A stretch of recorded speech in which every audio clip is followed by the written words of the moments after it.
வருத்தப்பட்டு பாரம் சுமக்கிறவர்களே என்னிடத்திலே வாருங்கள் அப்படின்னு சொன்னா, இந்த உலகத்தில் இருக்கிற ஒவ்வொருவரும், மனிதனாய் பிறந்த ஒவ்வொருவருக்கும் ஆண்டவர் கொடுக்கிற ஒரு மகிமையான ஒரு வார்த்தை, நீங்கள் என்னிடத்திலே வாருங்கள், நீங்கள் என்னிடத்திலே வாருங்கள்.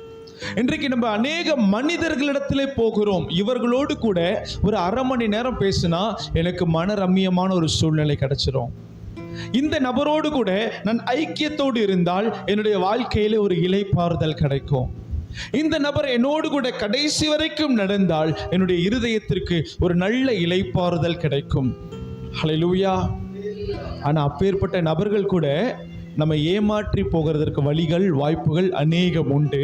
ஆனால் சேனைகளின் கர்த்தர் சொல்லுகிறார், என் மகனே, என் மகளே, நீ என்னிடத்திலே வா, நான் உனக்கு இளைப்பாறுதல் தருகிறேன். இன்றைக்கு ஏமாறாத ஒரு பாதம் அப்படின்னா அது இயேசுவின் பாதம் மாத்திரம் தான். எத்தனை பேர் ஒற்றுக்கொள்ளுகிறீங்க என்னோடு கூட சேர்ந்து? எந்த ஒரு மனிதனையும் ஏமாற்றாத ஒரு சமூகம்னா அது கர்த்தருடைய சமூகம் மாத்திரம்தான். கணவன் இருக்கட்டும், மனைவி இருக்கட்டும், பிள்ளைகள் இருக்கட்டும், பெற்றோர்கள் இருக்கட்டும், அவர்கள் ஏதாகிலும் ஒரு சில காரியத்தில் அவர்களை சார்ந்திருக்கிறவர்களை ஏமாற்றுகிறதற்கான சாத்தியக்கூறுகள் உண்டு.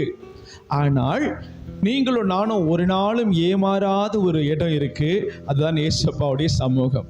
ஹல்லேலூயா.